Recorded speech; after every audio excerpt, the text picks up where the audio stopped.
Nagaan Waaqayyo kan Abbaa, kan Ilmaa, kan Hafuura Qulqulluu inni hundumaa danda'u mana jirtan bakka jirtan hundumaatti isin haa baay'atu. Akkam jirtu nagaa keessanii Gooftaan bara keessan jireenya keessan eebbisu. Karaa toora YouTube keenya LGdha yeroo hundumaa kan hordoftoonni keenya araarri Waaqayyo isin haa baay'atu. Yeroo ammaa kana sagalee Waaqayyo keessa barsiisa yeroo eeggatu kanaan dura social media irratti bifa barreeffamaatiin maxxansaa kanan ture. Akkuma kana kitaaba humna wangeelaa jedhu irrattis barreessee kanan jiru. Barsiisa isaa waa muraasa wajjin ilaallaa. Macaafni qulqulluun maalitti fakkeeffama isa jedhu wajjin ilaallaa. Gaarii godhaatii viidiyoocha hordofaa. Macaafni qulqulluun wantoota inni itti fakkeeffamu muraasa dubbachuun ayyaala. Macaafni qulqulluun Ibroota boqonnaa 4 lakkoofsa 12 irratti akka dubbatu irratti billaa yookaan albee qara lamaatti yeroo itti fakkeeffamudha. Tokkoffaasaa namoonni barreeffatan billaa yookaan albee qara lamaatti fakkeeffama. Nan dubbisa. Ibroota boqonnaa 4 lakkoofsa 12 irraa akkanedha. Dubbii Waaqayyoo jiraataadha. Humna hojjetuuf keessaa qaba. Billaa qara lamaan qarame caalaa qara qaba. Inni lubbuu fi hafuura buusaaf dhuka gargar ni baasa.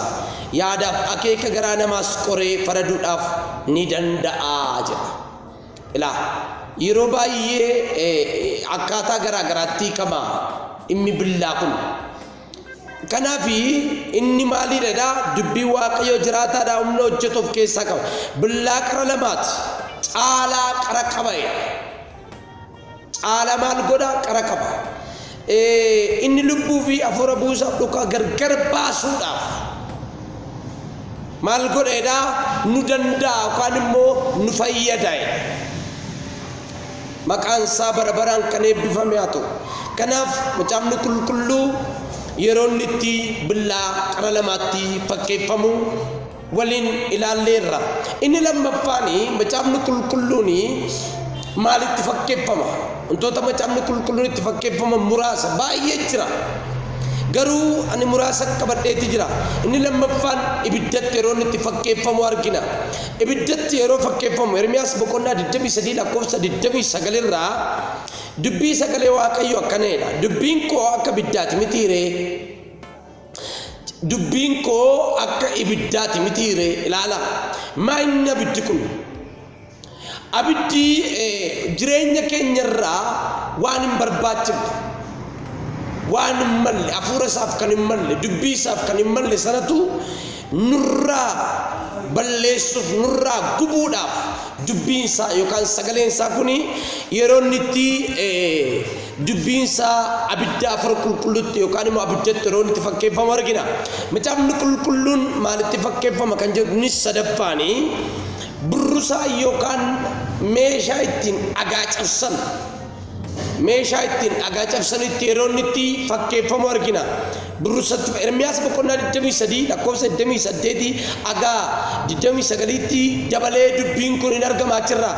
Maalidha? Dubbiin koo akka burrusa dhagaa kattaa caccabsu mitiiree. Akka burrusaa isaa dhagaa yookaan kattoolii caccabsu mitiiree. Eenyu? Dubbiin koo. Dubbii Waaqayyoo waan jabaataa laafaa miti, waan jabaataa caccabsa. Iddoo tokkotti akkanadha. Laphee keessan isa dhagaa sana nan caccabsee garaa bullaa kan immoo garaa isa laafaan isinii laadha jedha macaafni qulqulluun. Innaa kanaafi isa cubbuun jabeesse. Laphee keenya isa cubbuudhaan jabaata. Laphee keenya keessi keenya hamiidhaan, cubbuudhaan, ejjaan jabaate san kan caccabsu dubbii sagalee Waaqayyoo isa akka billaa utuu hin taane isa akka burrusaa sanaan caccabaa jechaadha. Yeroo tokko waldaa tokkotti hin barsiisan ture. Waa'ee Luqaas boqonnaa 5 isa Phexros waan hundumaa dhiisnee si duukaa buufne maal argachuuf jirraa jedhee gaafate jecha Luqaas boqonnaa 18 irraa qabeenya dhiise waan baay'ee dhiise kampaanii guddaa dhiise Phexros Yesus duukaa bu'e. Na sooressi tokko waldaa keessaa dhufee na dubbisee akkanaan jedhe dubbii ati dubbatte har'aa kun laphee koo na cabsee lafee koo na cabsee jireenya koo cabsee eenyummaa koo na baree jedheetu dugda duubatti bee sooressi kun dhugaa naa baa ture. Gaafa kana maal yaadaanii dubbiin dubbatamaa ture sun burrusaa ta'ee laphee namichaa cabsee jechaadha. Namichi Yesuus irraa qabeenya isaa irra keewwataa jechaadha. Namichi Yesuus irraa wantoota ofii isaatii qabu konkolaataa isaa irra keewwataa jechaadha. Karaa biraa hoteen jilaan gaafa sana garuu laphee isaa cabe jireenya isaa kanatu cabsee afurri qulqulluu eenyummaa isaatti agarsiise.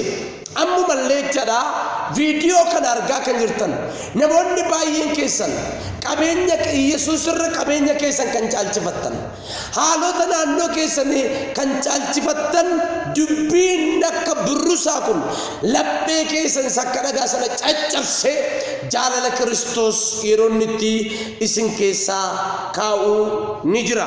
Gooftaan immoo carraa kanaa isin yaalaatu. Inni arfaffaani sanyiitti fakkeeffama. Sanyiitti fakkeeffama. Phexros boqonnaa tokko lakkoofsa 23 irraa akkanedha. Isin sanyii badutti tuun ta'ini sanyiin bannetti sagalee Waaqayyoo isa jiraataa fi darbee isa jiraatutti maal gootaneedhe haaraa taatanii dhalattaniittuedha. Haalleluuyaa. Sanyiin keenya sanyii Kiristoosi. Sanyiin keenya safannoo irratti nuuf dafqe, safannoo irratti nuuf dhangala'e, safannoo irratti nuuf waraaname sanarraa maddine nuyi.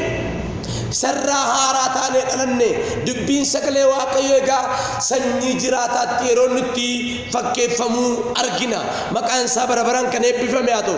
Sanyii badutti utuu hin taane sanyiin bannetti lammee dhalanneerra nuyi. Maqaan isaa bara baraan kan eebbifame haa ta'u. Inni shanaffaani dubbii sagalee Waaqayyoo kana kan nuti itti fakkeessinu yookaan immoo kan nuti itti fakkeessinu macaafa qulqulluu keessa Yaaqoob boqonnaa 1:23-24 akkanedha.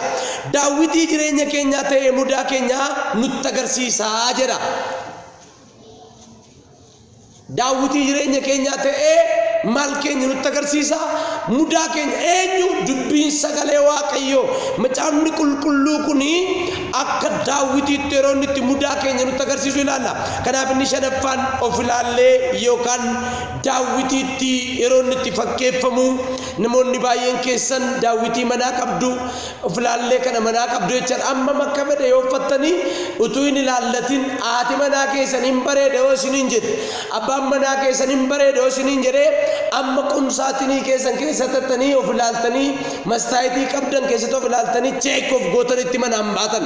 Kanaaf mudaa keenya kan nutti himu dabarsee namatti kan nu himne dabarsee alagaatti kan nu himne numatti mudaa keenya kan agarsiisu mana keenya keessa kan jiru daawwitiin jireenyaa dubbii sagalee Waaqayyooti. Barumsa kana barachaa kan jirtan amma makkam akkasiitti tolaa jiran hin beeku. Maaliif namoonni baay'ee mudaa keenya dabarsanii namoota baay'eetti himu. Innan dubbachaa jiru garuu isa qaawwa kee dhokseessu duwwaatti himu, isa mudaa kee dhokseessu duwwaatti himu daawwitii jireenyaa mana kee keessaa qabdaati. Inni jaaffaanii Daawit yeroo dubbatu akkanedha. Faarsaa 119 fi lakkoofsa 115 irraa akkanedha dubbata. Dubbiin kee miilla kootiif ibsaadha, daandii koo irrattis in ifaa jedhe. Egaa inni jaaffaan dubbiin sagalee Waaqayyoo kan inni itti fakkeeffamu ifatti yeroo inni itti fakkeeffamu argina. Ibsatti fakkeeffama. Daandii koo ibsa jedhe, jireenya koof ifa jedhe, karaa koof ifa jedhe, mana koof ifa jedhe. Arrayyuu mana keenyaaf, daandii keenyaaf, jireenya keenyaaf ifa ta'e kan nutti fe dubbii sagalee Waaqayyoon. Yeroo darbee luba waldaa keenyaa tokkotu barumsa barsiisa ture. Barumsi inni barsiisu kuni keessatti dubbii gurguddaa lama argeen. Qaroomina biyya lafaa qaroomina jettee utaaltu kana karaa wangeelaa dhufe mishineerota duukaa dhufe barnoonni qubeemte afaan Oromoo bocame kuniyyuu jalqaba kan barsiise abbaa gammachiisaa akka ta'e Asteer Gannoo littireecharii akka ta'e barnoonni karaama mootummaayyuu akaadaamii yookaan immoo kitaabni barumsa qajeelcha barsiisaadhaa karaa isaanii akka dhufe dubbachaa ture seenaa dubbata qeesiin kuni gaafan taa'ee yaadu addunyaa kana yookaan immoo Itoophiyaa kanaaf kan ife addunyaa kanaaf ifa ta'e kan mul'ate dubbii sagalee waaqayyooti. Kanaaf viidiyoo kana ilaalaa kan jirtu sagaleen koo kun sibira kan ga'e siif sagalee waaqayyoo siif dubbii waaqayyoo ifa keeti. Isaayyaas keessatti akka dubbatu biiftuun ifa isheen hirrifti jiinnis ifa isheen laattu ani garuu siif ifa bara baraanan taa'e ifa keenya Kiristoos. Haleluuyaa. Ifa keenya inni kanaaf ifa isa ta'e of keessaa qabna. Ifa isa ta'e of biraa qabna.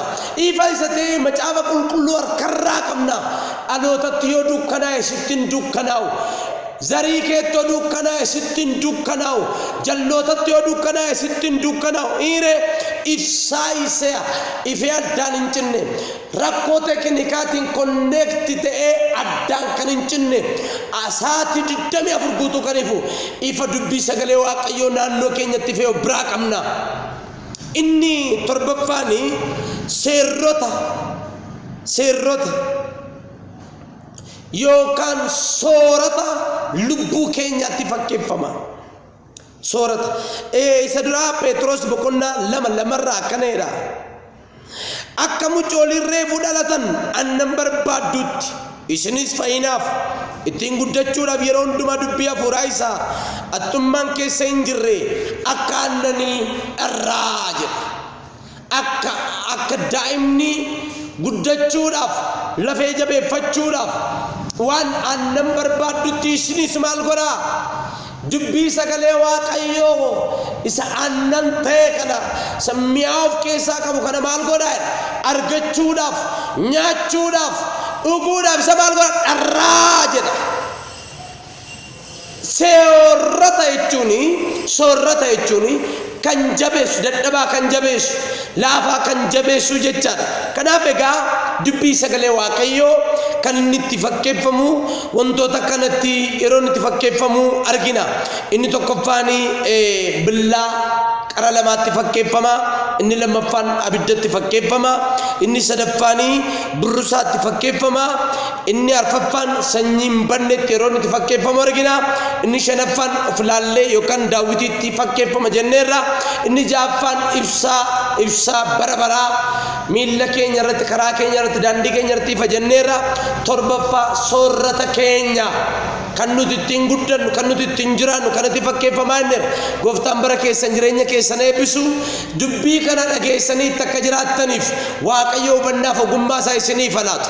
Akkasumas YouTube keenya like share gochuu subscribe gochuu hin dagatina. Hiriyoota keessaniif share gochuu hin dagatina. Barumsa gurguddaatu dhufaa jira. Jabaadhaa jechuun barbaada. Sagalee gulaaluudhaan ediitiidhaan na bira kan dhaabbate yookaan kan nu bira dhaabbate obboleessa keenya artist Lataa Darajee akkasumas daayirektara viidiyoo kanaa ta'uudhaan gorsaan nu bira kan dhaabbate artistii Nabiyyuu Waaqayyo barakee jireenya kee eebbisu jechuun barbaada. Shalom.